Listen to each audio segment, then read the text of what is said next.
Bienvenue dans la saison 3 du podcast Zen Stratégie, le podcast qui fait passer votre établissement et vos compétences au niveau supérieur. Nous décryptons, simplifions et donnons du sens à nos métiers. C'est la voix des professionnels du bien-être, de l'hôtellerie et de l'accueil. Alors, on y est. Cette saison, on l'a voulu riche de sens. Vous l'avez compris, on va parler d'étoiles.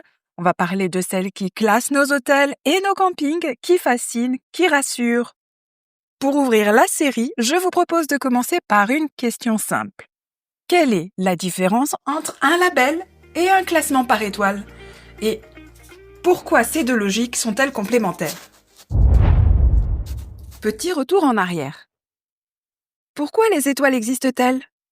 Eh bien, il faut se remettre dans le contexte. Au début du tourisme de masse, les voyageurs avaient besoin d'un repère clair. Imaginez, vous partez pour une ville inconnue. Comment savoir si l'hôtel où vous allez dormir est un palace ou alors une auberge de fortune ? Et c'est là que l'État français est entré en jeu. En 1937, une première loi a créé un système de classement pour les hôtels. Après la Seconde Guerre mondiale, en 1950, on a établi des normes plus précises. On a créé des catégories de 1 à 4 étoiles pour que vous ayez une idée du confort qui vous attend. Mais le système n'a pas cessé d'évoluer. Une réforme majeure a eu lieu en 2009. Et c'est à ce moment-là que notre fameuse catégorie 5 étoiles est apparue. Le classement est devenu ce que l'on connaît aujourd'hui, une démarche volontaire pour les professionnels, valable pendant 5 ans. C'est un peu comme un contrat de confiance. Pour les campings, c'est un peu plus récent. Il a fallu attendre 2010 pour que les classements des campings s'alignent sur celui des hôtels, avec les mêmes catégories d'étoiles, de 1 à 5. Le système est basé sur plus de 195 critères, incluant des aspects qualitatifs et quantitatifs, comme les équipements, le service, l'accessibilité. Il a ensuite été mis à jour, en 2019, pour s'adapter à nos nouvelles façons de voyager, aux nouvelles attentes des clients, ainsi qu'aux évolutions technologiques. Aujourd'hui, que ce soit pour les hôtels ou les campings, c'est Atout France qui supervise tout, avec une grille nationale et un classement officiel se concentrant sur des critères standardisés et réglementés pour évaluer le niveau de confort, équipement, taille des chambres, services proposés, etc. Leur objectif, c'est de garantir une base commune, une comparabilité minimale entre les établissements. Pour vous donner un exemple simple, si vous réservez un hôtel 3 étoiles à Nice et un autre 3 étoiles à Lille, vous savez que le niveau de confort et d'équipement sera comparable. L'ambiance peut être différente, le style aussi, mais la base est la même. C'est là le rôle des étoiles, une garantie de qualité. C'est donc un guide pour les clients, mais aussi un outil essentiel pour les professionnels. Le classement, c'est un peu comme le carnet de notes de l'établissement. Plus il y a d'étoiles, plus le niveau de service est élevé. Mais ce que vous devez retenir, c'est que la démarche est toujours volontaire. Et puis, il y a les labels. C'est là que la chose devient vraiment passionnante. Si les étoiles mesurent le confort, les labels, eux, mesurent les engagements. Ils ne disent pas « on est un 4 étoiles », mais plutôt « on est un établissement 4 étoiles et en plus, on est éco-responsable ». Par exemple, ou alors « on est adapté aux familles » ou encore « on est engagé pour le tourisme durable ». Les labels sont des démarches de qualité distinctes du classement par étoile. Ils fonctionnent sur le même principe de volontariat. Un établissement qui souhaite obtenir un label doit répondre à un cahier des charges spécifique défini par l'organisme qui gère le label.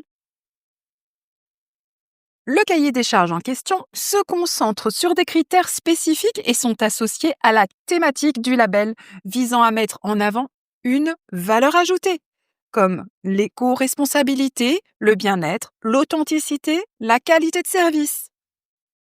Ils permettent de rassurer et d'attirer une clientèle qui a des attentes précises. Imaginez un camping 4 étoiles. Il répond déjà à des critères précis de taille des emplacements, d'équipement, de service minimum. Mais S'il ajoute un label éco-responsable, il envoie un message supplémentaire à ses clients.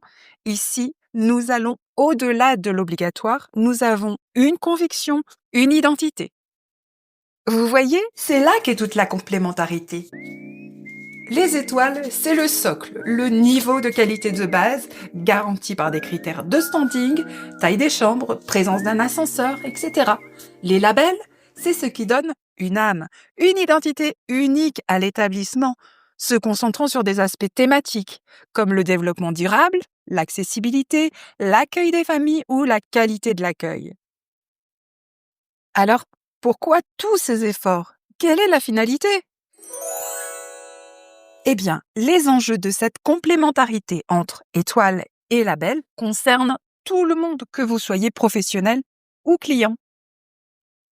Pour le professionnel, l'équation est claire. Il faut communiquer. Avoir 1, 2 ou 5 étoiles, c'est bien. Mais si en plus votre établissement a un label qui prouve que vous êtes éco-responsable ou que vous êtes parfait pour les familles, alors vous vous démarquez de la concurrence. Bien sûr, ça demande un investissement en temps et en argent.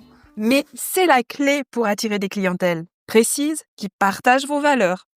C'est la différence entre une simple offre et une promesse. Et pour vous, le client, l'enjeu n'est pas de se noyer dans une multitude de logos. Les étoiles sont un repère que l'on connaît tous, un guide instinctif.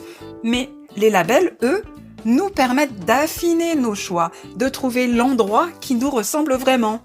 C'est pour ça qu'il est important de savoir ce que chaque label signifie. Pour résumer notre exploration d'aujourd'hui, on peut dire que les étoiles et les labels jouent 2 rôles bien distincts, mais parfaitement complémentaires. D'un côté, vous avez les étoiles. Elles sont la structure, le cadre réglementaire. Elles vous donnent un repère simple sur le niveau de confort et de service que vous allez trouver. De l'autre, vous avez les labels. Eux, ils enrichissent l'offre, ils vous parlent d'engagement, ils vous disent que l'établissement est, par exemple, éco-responsable, qu'il est parfait pour les familles ou qu'il a été pensé pour accueillir les personnes en situation de handicap. Le label, lui, différencie. Alors, retenez simplement cette phrase parce qu'elle résume tout. Les étoiles mesurent le confort et les labels vous disent ce qui vous rend unique. Et c'est là que l'offre devient vraiment riche pour vous, clients, et que les professionnels se démarquent de sa concurrence. Voilà, c'est tout pour aujourd'hui.